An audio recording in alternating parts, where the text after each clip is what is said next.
Amigos, nos encontramos en el Journal Cirugía Plástica este viernes y tenemos ahora un invitado especial que es el doctor Johnny Pita, miembro de la Sociedad Peruana de Cirugía Plástica y estamos entrando ya poco a poco ya a temas más específicos. Hemos tenido toda una etapa de temas, generalidades podrían ser, y ahora estamos entrando a técnicas quirúrgicas específicas. Ya lo hemos mencionado de que la cirugía plástica es un arte y como tal, cada artista, podríamos llamarlo así, cada cirujano, tiene una técnica personal que se acomoda mejor a él, que va mucho mejor, que sus manos se adaptan bien, digamos. Entonces, por ello es que cada uno de nosotros nos diferenciamos en diversas técnicas, que todas son buenas, siempre y cuando se realicen con buenos cirujanos que tengan experiencia en ello.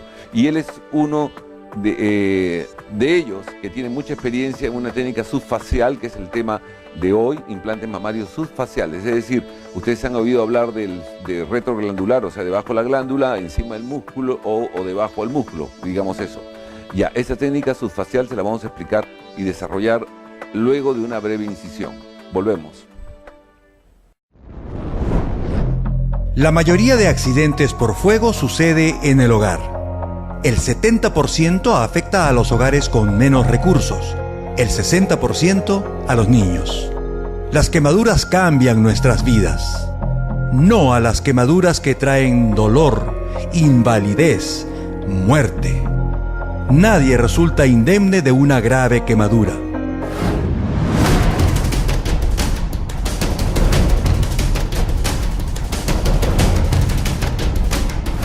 Tuvimos demasiados desastres. Mesa Redonda y Utopía. Más recientes, Santa Anita con 3 bomberos mártires, Cantagallo y Larcomar.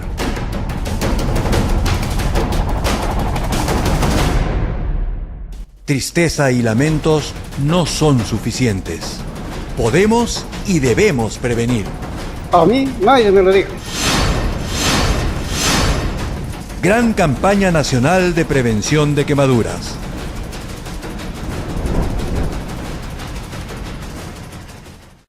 Bien, aquí con lo prometido nos encontramos con el doctor Johnny Pita. Johnny, un gusto tenerte en el programa, gracias por haber aceptado la invitación. Y estamos entrando ya contigo, iniciando ya una fase sobre temas más puntuales, más específicos. Ya hemos tenido programas sobre implantes mamarios, como, varios en realidad, pero siempre en términos generales, modelos de implantes, todo. Ahora vamos a entrar después de lleno a una técnica muy especial que tú la dominas muy bien. Y tipos de implantes. Tu saludo al público y empezamos con el tema, a ver cómo empezó la historia de esto. Okay. Buenos días, muchas gracias Ricardo por la invitación. Aquí gustoso de estar contigo para contribuir al conocimiento de todo el público en general. Dime, Johnny, explícale un poquito de historia, cómo empieza todas estas técnicas. Ya hemos hablado la vez pasada con el doctor Moreno de diferentes vías de acceso, planos, de colocación de implantes. ¿Cómo empezó esta técnica? Bueno, en realidad las técnicas más se basan en la calidad de los implantes, es decir, los que han determinado la evolución de las técnicas, ¿no?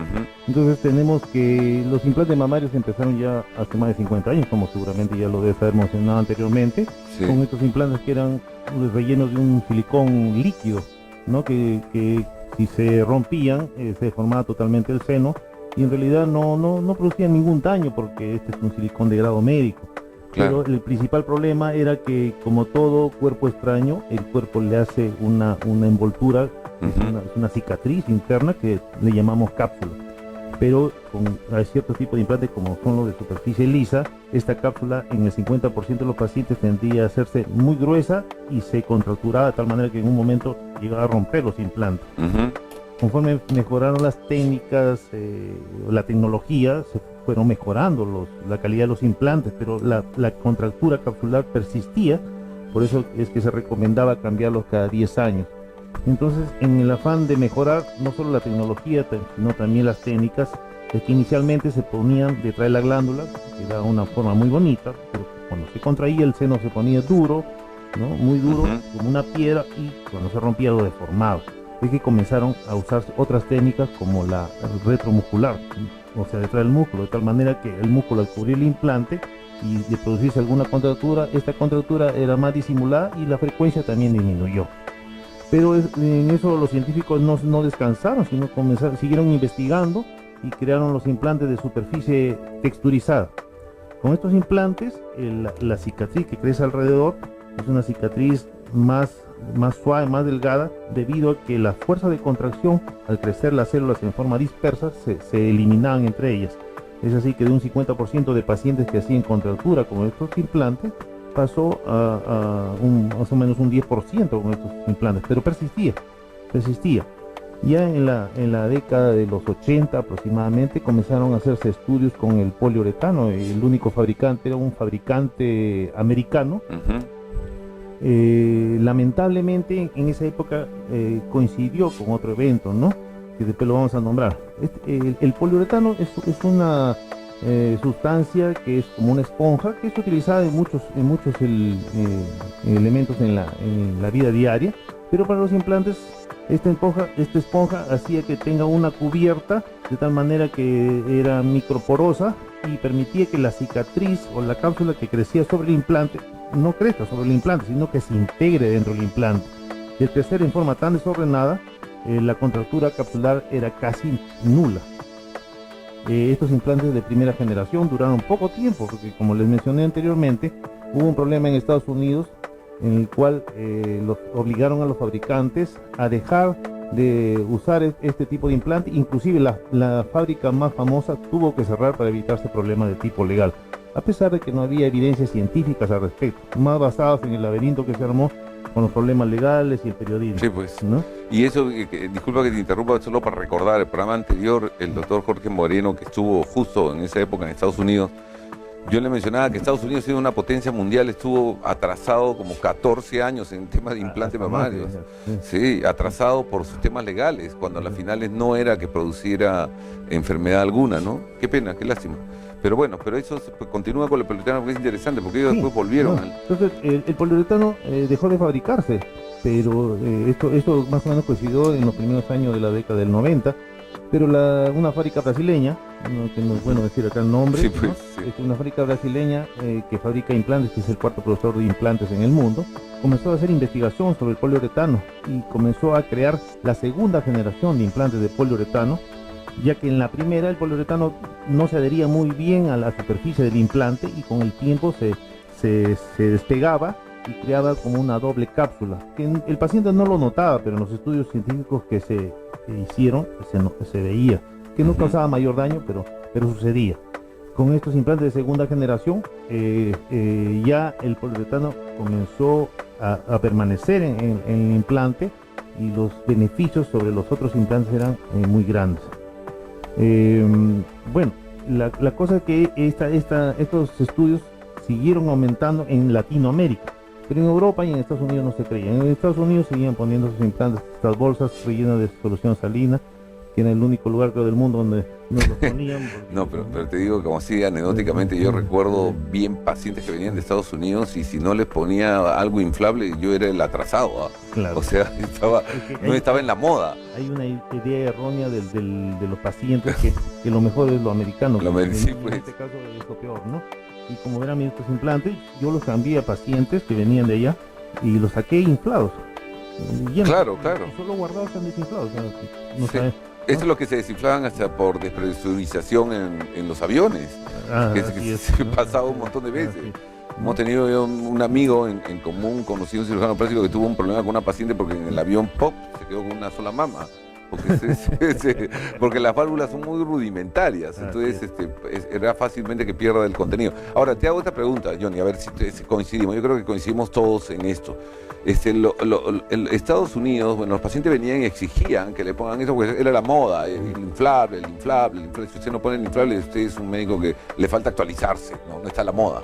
Pero el concepto lógico era que si la silicona producía enfermedades, si habían juicios y para, como decía el doctor Moreno, un protocolo increíble para poder poner un implante, que era más fácil que se vayan de Estados Unidos para colocárselos. Igual estabas colocando silicona, porque claro. ¿De qué te sirve tener el suero adentro si lo que está haciendo la única diferencia es que la silicona del contenido del implante era silicona gel y este es un elastómero de silicona, pero claro. Al final es silicona todo, ¿no? La bolsa es silicona, o sea, no entiendo eso. O sea, bueno, así son los gringos, ¿no? Se basan a veces más en lo que dice la gente, en la novedad, el marketing, que tiene científico, ¿no? Exacto, tiene un concepto medio, y es más, después ya tú continuarás con eso, pero cuando hubo la época donde por último decían ya, ok, bueno, pues más o menos estaban aceptando los implantes a los pacientes post-cáncer, que estaban haciendo reconstrucción mamaria, le ponían implante mamario. Entonces, total, o sea, que los americanos se pongan de acuerdo. Pues si produce cáncer y le estás sanando el cáncer, le vuelves a meter el implante, no te entiendo. O sea, hay algo ahí medio raro. Bueno, han sido años perdidos.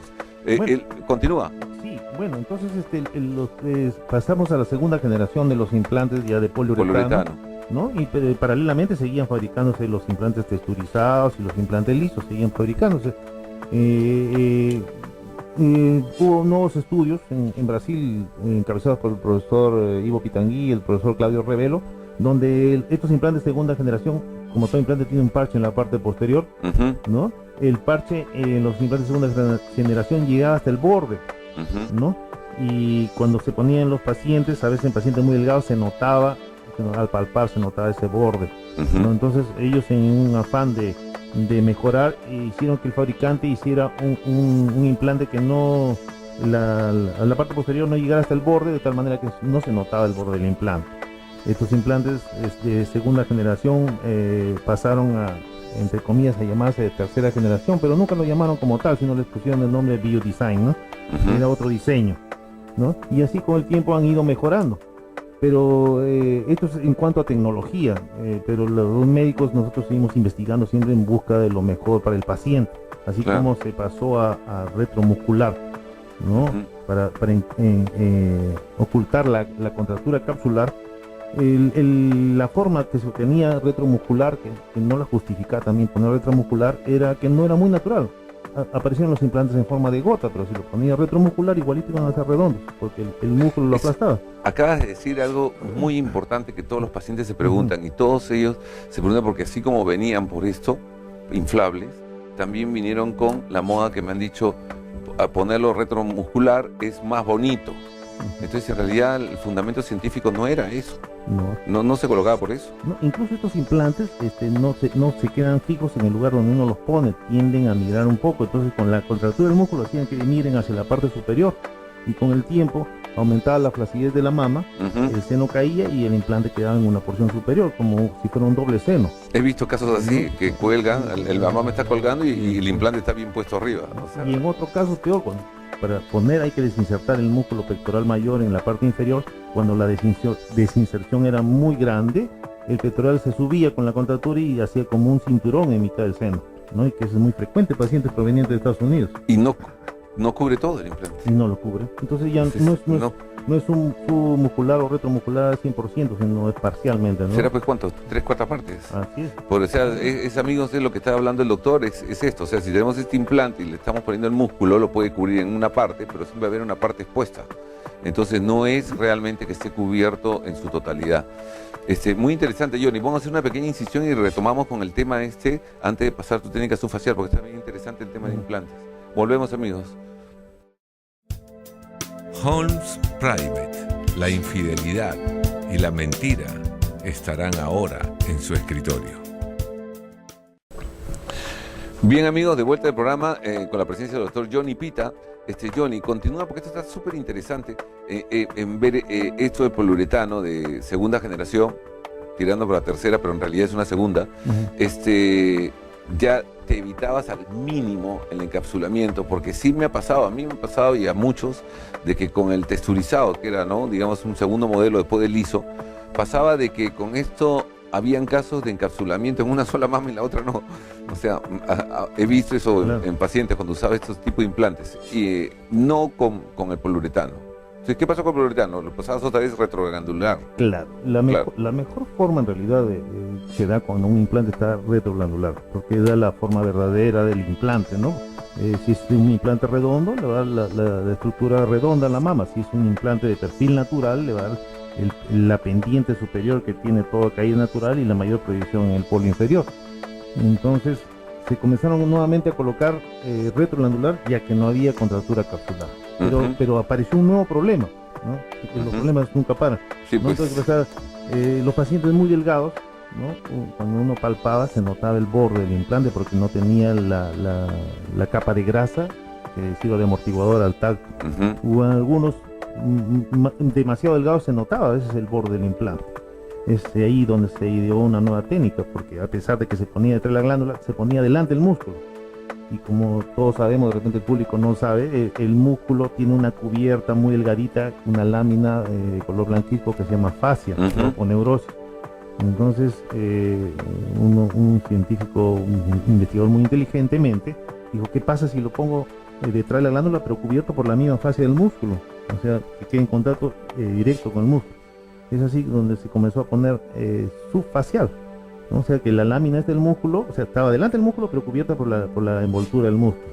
Entonces se pasó a la técnica subfacial. O sea, él está definitivamente en contra de colocarlo retromuscular, debajo del músculo. Bueno, no, para él no era interesante eso. Claro, yo creo que para la mayoría, y la única razón que pienso que se sigue colocando retromuscular es porque se está utilizando implantes más económicos, que definitivamente existe un riesgo de que se produzca contractura capsular.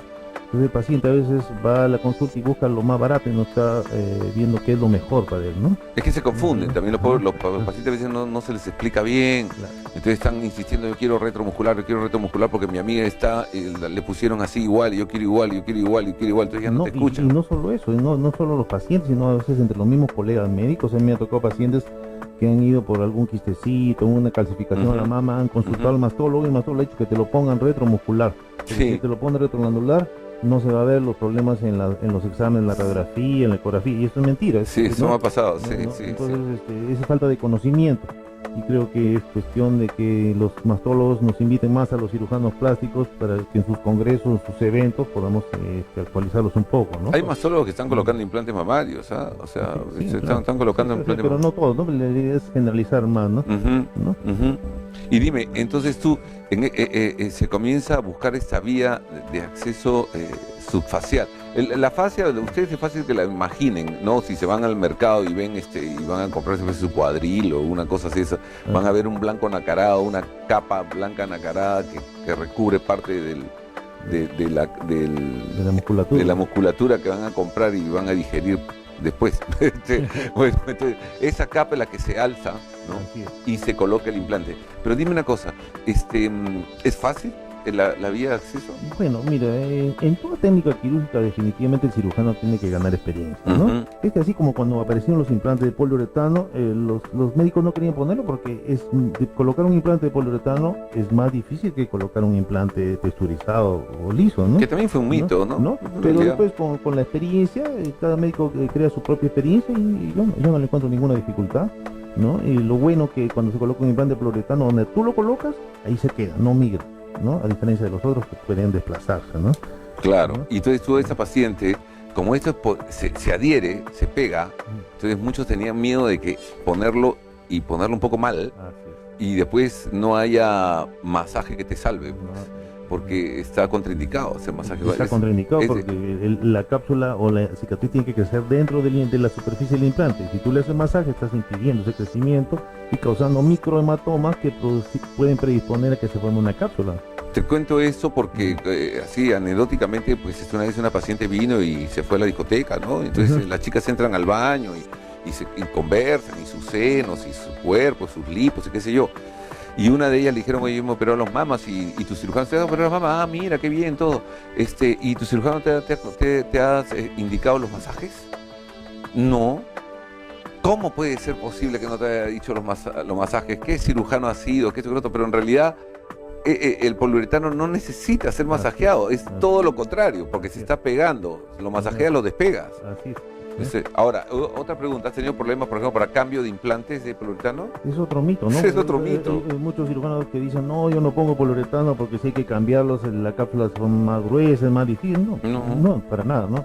No pasa nada, es igual que es súper sencillo, súper sencillo. Entonces, ¿tú cómo entraste al subfacial? ¿Por qué te llamó la atención esa técnica?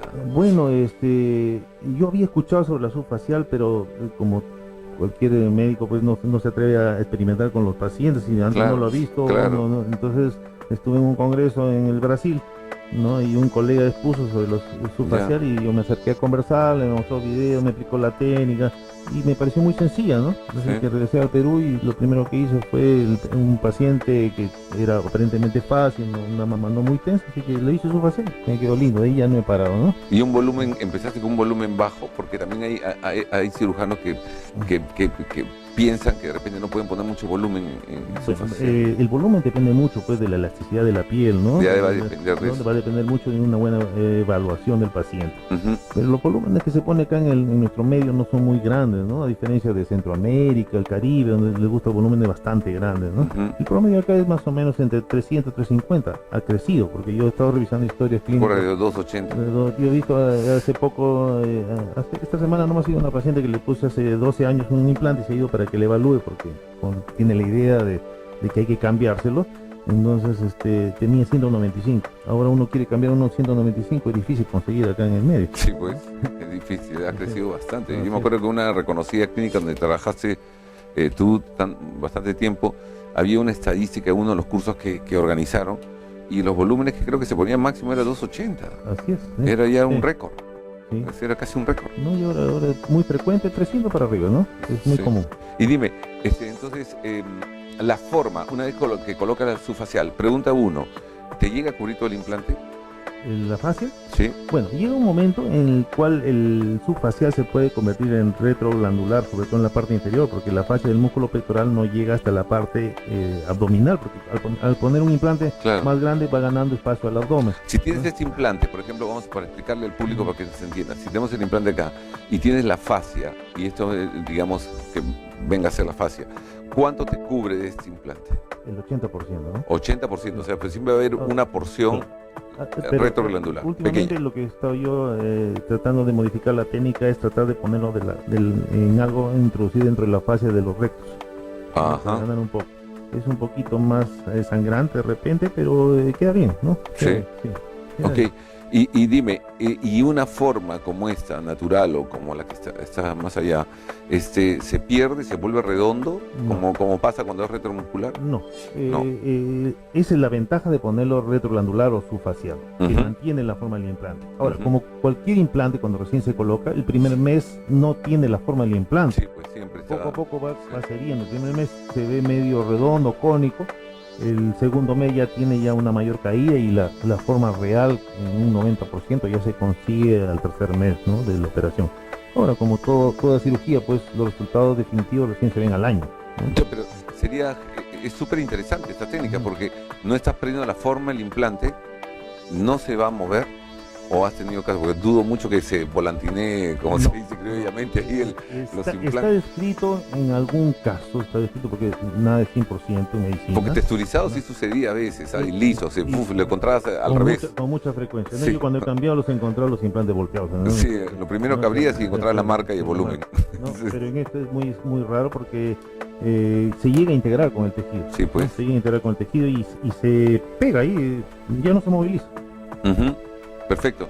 Y entonces no perdemos la forma, no hay palpación de ese borde en personas delgadas. Eso es lo mejor de la técnica subfacial, que no se palpa el borde, ¿no? Sí, ¿te tarda más tiempo de lo común? ¿Sangrante? Bueno, inicialmente, cuando uno está agarrando experiencia, puede tardarte un poco, pero te diré que son 15 a 20 minutos más, porque hay que tener más cuidado en la hemostasia, ¿no? Y yo lo que hago es un despegamiento con electrocauterio, de tal manera que estoy haciendo corte y coagulación a la vez. Claro, porque siempre debe haber un poquito más de sangrado. Pues, y bueno, yo en el 100% de los pacientes de Jodren, ¿no? Que muchos cirujanos le tienen miedo, y yo ya he hecho estudios, en la institución de Neutrafea anteriormente hicimos estudios con los residentes, en pacientes, y vimos que el paciente que usa DREN tiene menos probabilidad de contractura y su evolución es más rápida en cuanto a la inflamación. Ahora el Drency no lo dejamos mucho tiempo, solo 2 días, 48 horas, y lo retiramos. ¿Y qué vía de acceso prefieres? ¿Areolar, periareolar, transaxilar? Bueno, yo prefiero la vía periareolar, ¿no? Periareolar inferior, ¿no? Y en caso de que haya necesidad de corregir alguna flacidez de la piel, completo el círculo, ¿no? Y en caso que te llegue una paciente con una areola pequeña, a veces si llegan con 3 centímetros. Sí, me toca, ¿no? Entonces ahí hay variaciones, hay técnicas descritas, Pitangui describe una especie de Z, hacer las partes terminales de la... Para ampliarlo. Para ampliarlo un poco, o si no, hacer también una semiluna en la piel, porque la piel cuando es muy pequeña se maltrata un poco, entonces aprovechamos esa piel maltratada para sacar esa semiluna y nos amplía el espacio. ¿No? Pero en lo posible trato de evitar la sumamaria, por ejemplo, porque es difícil calcular dónde te va a quedar el nuevo pliegue sumamario, puede quedarte muy alto, muy bajo, ¿no? Entonces sí, pues. Es una cicatriz notoria, en cambio ahí queda bastante disimulado. Ahora, axilar se usaba cuando se usaban los implantes retromusculares, es la mejor vía de acceso para el retromuscular. Pero en esto no justifica, ¿no? Claro, estamos hablando ahora específicamente, no porque no sea una mala técnica, es una buena técnica, también una vía de acceso rápida, perfecto para esos casos, pero en esto específico que hablaba poliuretano, subfacial, la vía periareolar es la más indicada para ti. Bueno, la sumamaria yo no creo que nadie la use ya, ¿no? O sea, sí, hay bastantes cirujanos que ¿sí? Me han llegado algunos pacientes con su cicatriz, pero yo pienso que en estos tiempos ya no debería usarse. No creo. Sí. Bueno, dime, entonces para ti es ya como se dice, que obviamente te pegaste esa técnica subfacial, no la dejas. Sí, en el 90% de los casos. Me encanta, me gusta mucho por el resultado, ¿no? Volúmenes con los que empezaste y volúmenes que puedes colocar acá máximo que hay. Bueno, ya esta semana que pasaba el volumen, he colocado un 385, así, un implante. Ajá. Que en una paciente, por supuesto, que tenía una areola de más de 3 centímetros, 4 centímetros de diámetro, entonces me permitía poner un implante de mayor volumen, ¿no? Claro. Entonces todo eso hay que conversarlo con el paciente también, ¿no? Lógico. Porque una cosa es lo que el paciente pide y lo que uno le puede ofrecer.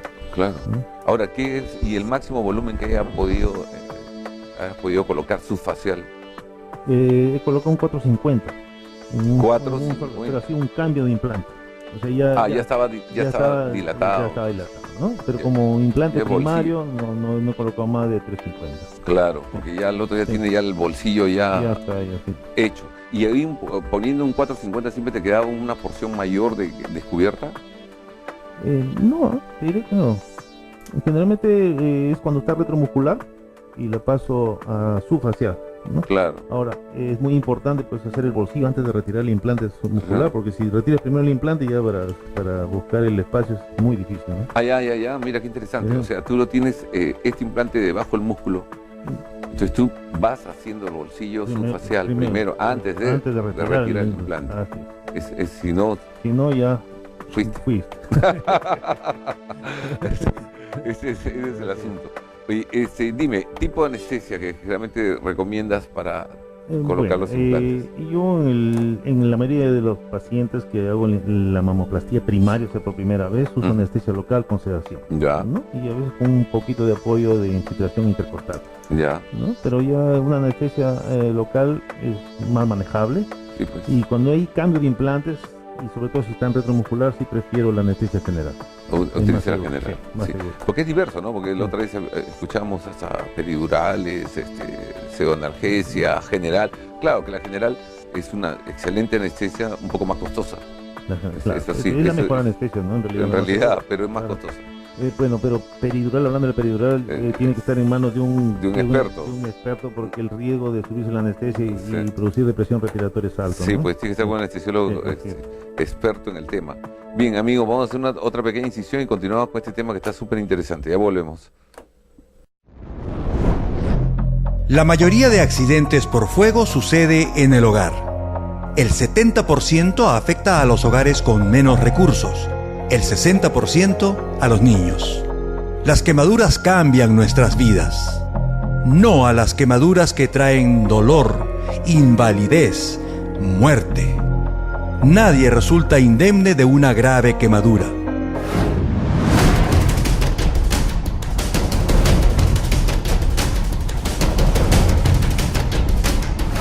Tuvimos demasiados desastres. Mesa Redonda y Utopía.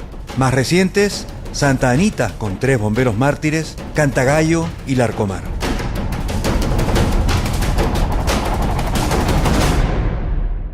Tristeza y lamentos no son suficientes. Podemos y debemos prevenir. A mí nadie me lo dijo. Gran campaña nacional de prevención de quemaduras.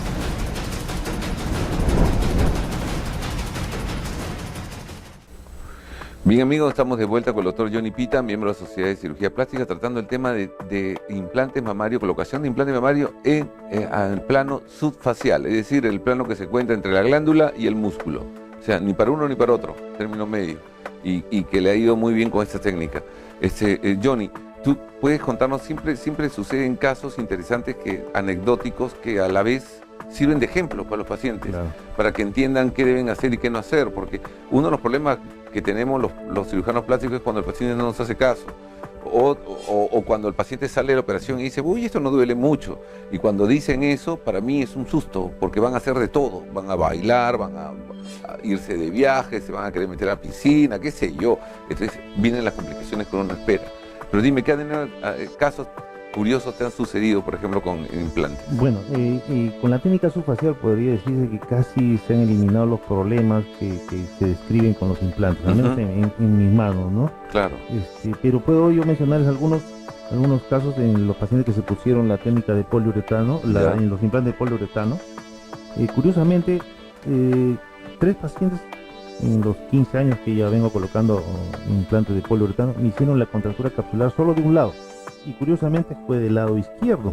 Lado izquierdo. Del lado izquierdo, okay, ¿no? Entonces yo haciendo una buena historia clínica al paciente, ¿qué es lo que había pasado? Porque le digo, si me hace contractura o el paciente tiene tendencia a hacer contractura, me hace los 2 lados.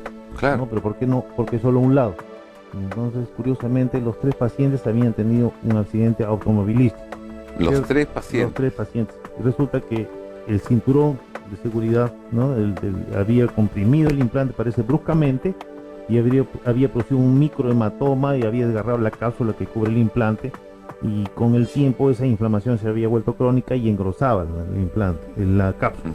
Entonces ese era el origen más probable de la contractura capsular. Claro, porque esto es un mínimo, ¿no? Un 1 o 2%. ¿Qué pasó? Yo les cambié el implante por uno similar y asunto solucionado, o sea, no tuvieron ningún problema, ¿no? No tuvieron ningún problema. Entonces, es algo que el paciente debe tener cuidado, colocarse bien el cinturón. A veces las mujeres no usan bien el cinturón, les fastidia, se lo jalan y se lo colocan acá encima, entonces es riesgoso. Que el cinturón no solo es bueno para prevenir un accidente, salvar la vida, sino para estos casos específicos, ¿no? Mira, qué interesante, nunca se había hablado de cinturón de seguridad con la mama. En realidad hay que imaginarnos dónde va, porque cuando uno frena bruscamente, el cinturón se ajusta, pero en segundos es brusco. Es como funciona también para la mamografía. Yo a mis pacientes, por ejemplo, que le pongo implante de poliuretano, sea de subfacial o retrogranular, les digo que mejor no se hagan mamografía, porque no todos los técnicos de mamografía conocen bien, y cuando ponen la plancha para sacar la placa, comprimen el implante muy bruscamente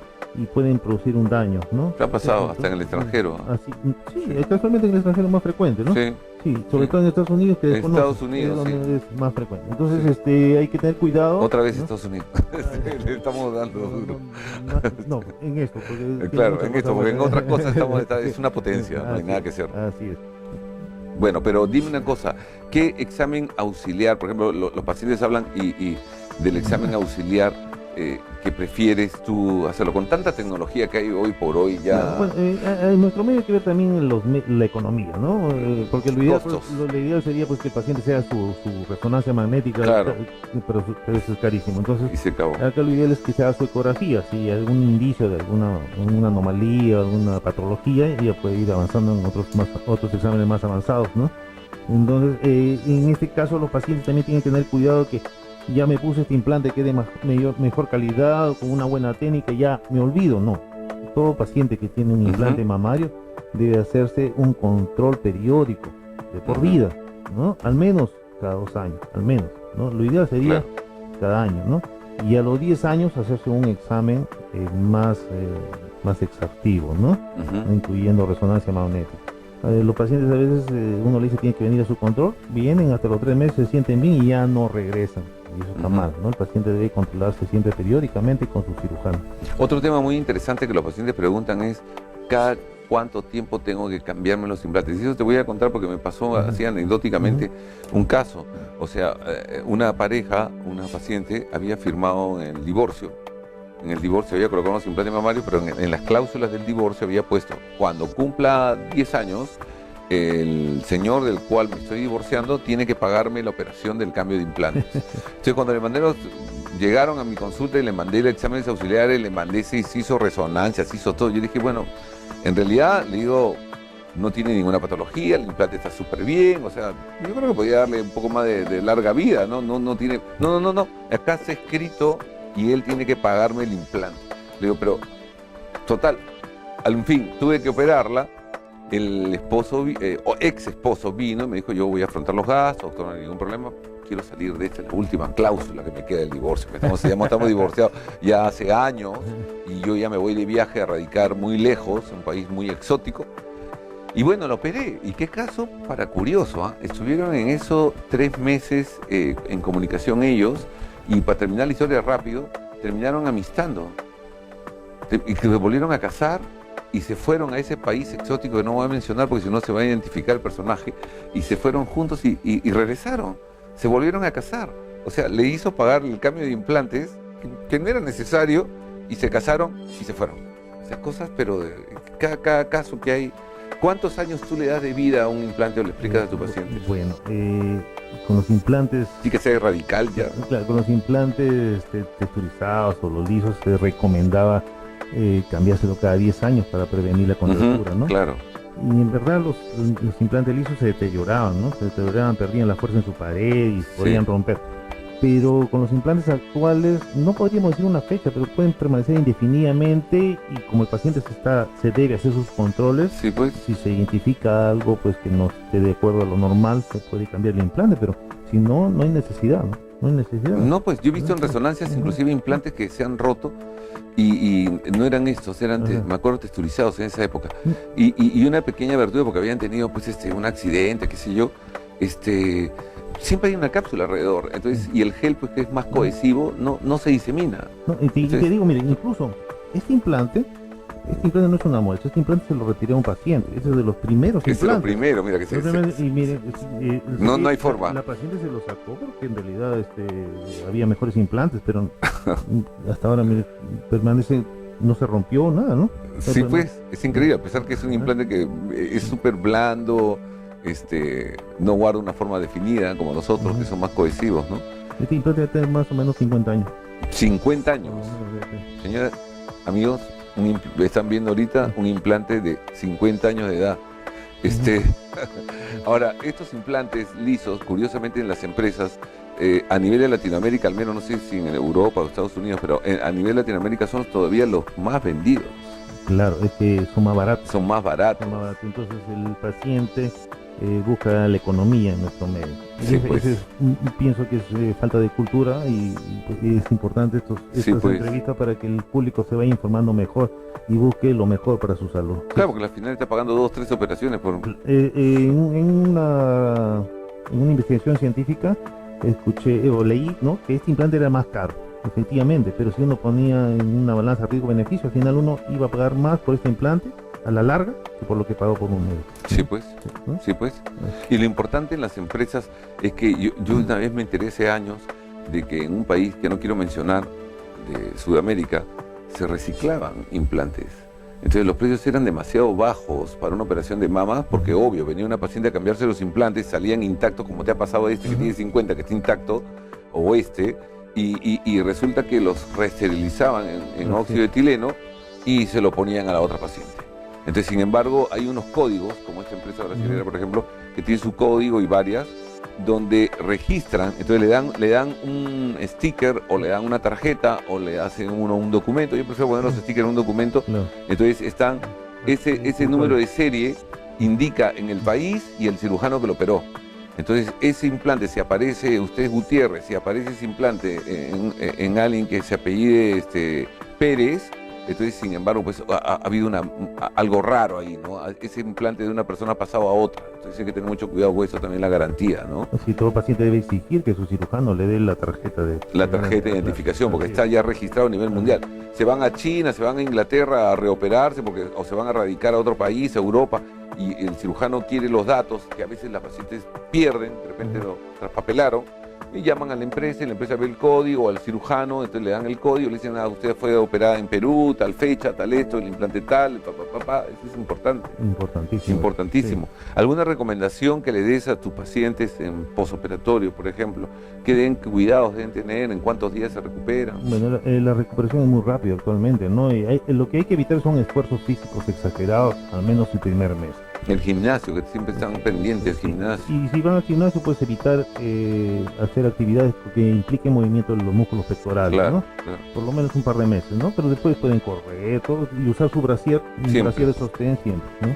Sí, siempre. Sí. Ok, ¿los drenes los retiras a los cuántos días? A los 48 horas. 48 horas, es rápido, es rápido. De eso no pueden quejarse. Otra recomendación que le puedas dar a ellas. Bueno, que siempre busquen lo mejor para su salud, ¿no? A veces lo barato sale caro. Sí, pues definitivamente. Es lo mejor, la mejor recomendación que les podría dar. Sí, o sea, algo de calidad y algo bien. Ahora, en cuanto a implantes mamarios, ¿has notado, has encontrado que hay demasiado intrusismo en estos temas? Bueno, intrusismo creo que hay en todos los temas de cirugía plástica, porque hay muchos médicos que les gusta ir a hacer pasantías y ven que aparentemente es sencillo el caso, y bueno, llegan pacientes a veces al consultorio con problemas que estos médicos, por falta de experiencia, han cometido errores sencillos a veces, ¿no? Sencillos. ¿No? Por eso es importante que el paciente siempre se averigüe quién es su médico, si pertenece a la Sociedad de Cirugía Plástica, como nosotros pertenecemos, si está debidamente registrado en el colegio médico, etcétera, etcétera, ¿no? Hay mucho. Ahora con el internet uno puede saber todo. Sí, pues internet sabe más de nosotros que nosotros mismos. Sí. O sea, la vida en colores. Así que, bueno, Johnny, ha sido un gusto tenerte en el programa. Espero que no sea la última vez, que tratemos otros temas de tantos que dominas, y que sirva de educación. A veces hay preguntas, y esto que aprovecho el punto, porque hay público, personas que escriben, a veces fanpage, buscando los teléfonos de los invitados, a veces comienzo a derivarlos, y otros que a veces comienzan a decir, ¿por qué no ponen las fotos de las mamas, el antes y después? Entonces les digo que este es un programa netamente educativo, donde no podemos poner un diagrama, podemos poner algo, pero guardamos siempre la privacidad del paciente, porque de repente el paciente sí reconoce sus mamas, puede reconocer su cuerpo, así le pongan en la nariz la franja negra. Eso es para la consulta, eso de repente en la consulta se pueden mostrar un antes después, pero en radio y televisión tratamos de ser más serios y guardar más la privacidad de ustedes, así que esa es la razón por la cual no lo hacemos. Esto es tu despedida, Johnny. Bueno, muchas gracias, Ricardo. A ti. Encantado de venir cuando a veces tú quieras, para colaborar con la educación, principalmente de los pacientes. Así es. Así que ha sido un gusto, amigos, y nos vemos la próxima semana con otro tema interesante. Gracias.